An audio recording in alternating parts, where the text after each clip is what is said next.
Westfalia, ja, das ist eine Nobelmarke im Bereich Kastenwagen, quasi der Erfinder des Camping-Kastenwagens. Und wenn man an Westfalia denkt, dann denkt man vielleicht immer direkt an 60, 70, 80 oder 90.000 Euro. Nein, es geht los bei knapp über 40.000 Euro. Grüß dich, Udo. Ja, hallo. Ja, unser Amundsen Einsteigermodell fängt an ab 39.890 Euro. Aber auch da sind nach oben hin noch viele Möglichkeiten.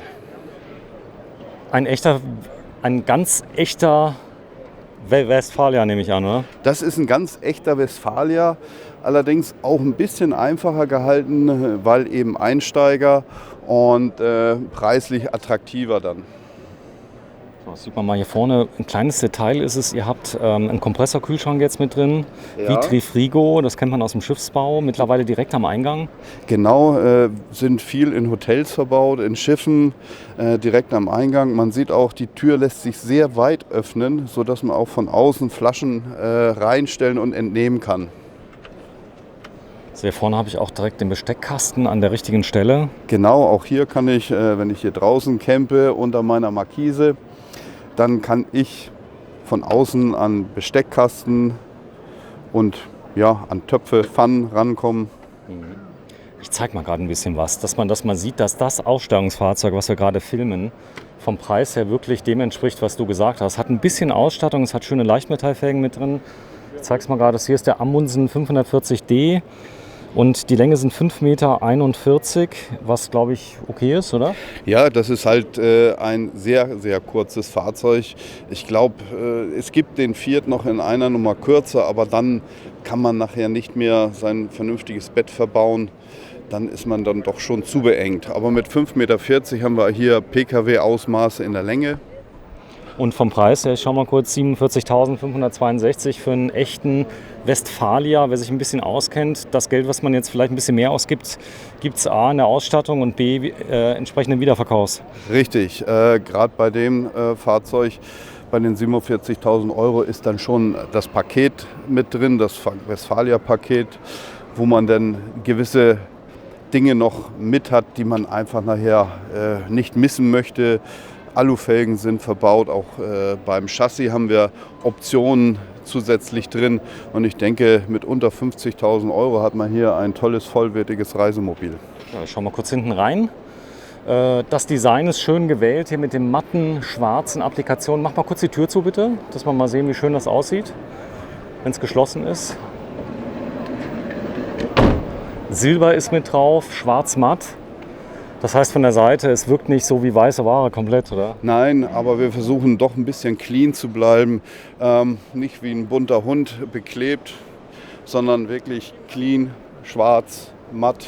Unsere Westfalia-Rose, also das ist eigentlich unser Aushängeschild dann. Farben möglich? Farben möglich, alles was Fiat so anbietet und möglich ist.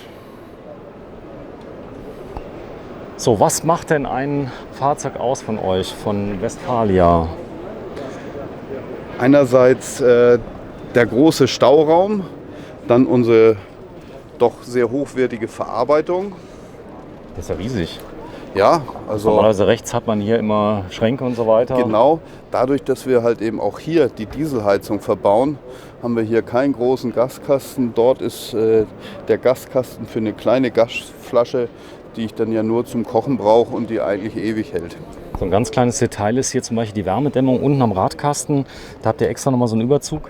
Ja, einerseits Wärmedämmung und andererseits haben wir da ja nicht den Schrank, dass es auch ein bisschen Geräusche dämmt und ein bisschen annehmlich aussieht. Ja, der Boden, der ist auch sehr belastbar, hast du mir gesagt. Das ist Industriequalität. Das ist Industriequalität, also da gehört schon viel dazu, den kaputt zu kriegen. Zooösen sind mit drin. Ja, 47.000 Euro. Der Möbelbau, der ist gut. Der Möbelbau, der ist klassisch, eckig, aber sehr gut und haltbar. Jetzt hat man halt so kleine Details. Oben waren nämlich Dämpfer mit drin, das hat die Patricia schon gemerkt, die das Ganze ein bisschen zuziehen. Thema Klappern. Ich glaube, das ist ein ganz wichtiges Thema, wenn ich mit so einem Auto fahre, es klappert die ganze Zeit. Dann wird man irgendwann verrückt. Und daher versuchen wir doch auch in der Einstiegsklasse qualitativ sehr hochwertig zu bauen, sodass man nicht von Anfang an ein Klappern da hat. Vollkorpus, auch ein wichtiges Thema. Genau, Vollkorpus. Der Schrank, das ist ein Teil, den verbauen wir dann als Ganzes. Habe ich auch schon mal anders gesehen. Das hängt immer davon ab, wie viel Platz man auch hat, muss man sagen, und was man bezahlt. Also wenn Was ich man natürlich bezahlt, genau. Also unsere sind wirklich an die Kontur des Chassis angepasst und nicht irgendwo hinten noch was offen oder zusammengeschustert, sondern wirklich sehr guter Möbelbau. das Querbett, das heißt, das hat Platz für 2 Personen. Für 2 Personen, ca. 1,40 Meter breit dort vorne. Man kann auch vorne quer schlafen, das heißt auch längere Leute, die passen dann mit drauf. Das heißt, wenn man sich ein bisschen arrangiert, klappt das. Das klappt auf jeden Fall. Da ist der Fiat halt prädestiniert, weil er doch ein bisschen breiter ist als zum Beispiel der Crafter oder auch der Sprinter. So, von der anderen Seite, ich zeig mal gerade hier rein. Wenn ich aufs Klo möchte, was ist denn hier verbaut? Hier ist auch eine Setford-Toilette verbaut mit Kassette. Hier vorne sieht man die Dieselheizung. Kommt immer mehr Diesel, oder? Ja, es kommt immer mehr, weil ich spare mir den Platz für die Gasflasche. Ich habe sozusagen meine Befeuerung gleich an Bord mit dem Dieseltank und brauche nichts noch dazu. Da ist der Strom. Wie ist hier die Kapazität Wasser? Wasser sind 100 Liter Frischwasser. Es gibt auch einen Tank, ja, Abwasser. Abwassertank haben wir natürlich auch. Auf jeden Fall muss man haben, gehört dazu. Man kann ja nicht einfach sein Abwasser so in die freie Natur entlassen. Genau, wenn du mal so lieb bist, mach mal hier auf, mal reingucken. Denn ihr habt kein Fiat-Logo drauf, sondern ein Westfalia-Logo im Moment im Messebetrieb. Im Messebetrieb haben wir ein Westfalia-Logo. Nachher ist es wieder ein Fiat-Logo, weil auch das Lenkrad ist natürlich geprüft und unser Logo ist nach der Prüfung mal draufgebracht worden. Das ist jetzt rein für die Optik. Das ist jetzt ein Prototyp, der hier steht? Nein, das ist ein ganz normales Serienfahrzeug, so wie wir es schon mehrfach gebaut und ausgeliefert haben und das auch in Zukunft machen werden. Ja, der ist clean, der Möbelbau. Wir gehen am besten mal rein. Dann können wir das mal zeigen. Ja, 47.000 Euro muss man immer sagen. Aber hier vorne steht Westfalia, da wäre jetzt auch Fiat drauf, oder? Da ist nicht mehr Fiat drauf. Das ist jetzt wirklich Westfalia. Und da sind wir natürlich auch noch am Bauen eines ganz neuen Westfalia-Logos. Man guckt ja immer, wo man im Detail sich noch verbessern kann. Schön. Ja, dann gehen wir mal rein. Patricia, das hier ist Wohnmobil Nummer 4435 Ja, so an ungefähr. Tag Nummer 9. Westfalia, du merkst den Unterschied zwischen den ganz günstigen bei der Ausstattung? Ich sag's mal so, ein Unterschied ist, glaube ich, immer überall da, aber auch hier habe ich alles, was ich brauche. Ja? Ich habe hier meine Kochfelder zum Kochen, ich habe hier eine sehr, sehr tiefe Spüle. Die auch gar nicht so klein ist. Das heißt, auch für große Teller, die kriege ich dann quer rein. Ja, richtig. Also was mir auffällt, sind die Sitze, die sind ganz anders, als man die sonst am Markt hat. Viele haben ja so opulente Sitze. Ihr habt eher Automotive-Sitze drin. Wir haben hier so ein bisschen mehr Automotive-Sitze, weil die Seitenführung doch nicht ganz zu vernachlässigen ist. Das ist schön gemacht. Das heißt, wenn du dich mal reinsetzt, Patricia, Ja. und mal ganz hinten ins Eck gehst, 1,67 Meter, das geht von der Höhe. Das heißt, die großen Menschen sitzen dann außen. Die sitzen dann außen, ja. So, man könnte während der Fahrt natürlich auch da noch was machen. Der Tisch darf während der Fahrt drin bleiben? Der darf auch nicht während der Fahrt drin bleiben, weil er ist halt beweglich. Er ist nicht fest verschraubt, er ist zwar in der Schiene fest, aber das ist die Vorschrift, dass solche Teile dann doch fest verstaut sein müssen. Und dafür haben wir oben, hier oben im Dach unseren Stauraum extra für den Tisch. Wo ist der? Hier oben. Oben. Warte, ich zeig's mal. Das heißt, da passt der Tisch genau rein. Da passt der Tisch genau rein. Da gibt es auch eine Verriegelung für, dass der dort fest platziert ist. Ich sehe es gerade. Ich habe viele Staufächer mit drin. Ein großes Navi habe ich mit drin. Der Sitz hier vorne, Automotive auch. Das ist nicht so dieses Weiße, was ich kenne, also was ich das öfter mal gesehen habe. Das heißt, es erinnert mehr im Prinzip an PKW, an Alltag. Ja, da sind die Reisemobile auch immer mehr im Trend, dass sie mehr Automotive-Style haben, immer mehr Assistenzsysteme. dass man dort halt eben irgendwann auch das Gefühl hat, man fährt mit dem Pkw. Was ja viele auch tun im Kastenwagenbereich. Das heißt, die gehen dahin, die verkaufen ihr Auto, kaufen sich nur noch diesen. Da ist natürlich die Kompaktheit ein ganz wichtiges Maß. Kompaktheit, Assistenzsysteme, also das ist mittlerweile sehr nachgefragt, auch bei den Reisemobilen. Ein Westfalia für 47.000 Euro. Da denkt man sich ja, das ist was ganz anderes. Der läuft auf demselben Band wie alle anderen? Der läuft auf dem Band wie alle anderen. Wir haben da keine Serienfertigung, dass 10 gleiche Fahrzeuge hintereinander laufen. Wir machen wirklich Einzelfertigung. So, Kühlschrank haben wir eben schon gezeigt. Hier vorne habe ich noch ein ganz großes Fach mit drin. Was ist hier unten drunter? Dort Heizung? ist die Heizung unter. Oh, ich zeige es mal gerade. Da habe ich eine Truma drin, eine Dieselheizung. Eine ganz normale Truma Dieselheizung, aber als Gebläseheizung. Ja, und Platz pur. Das heißt, ich kann auch was durchladen hier.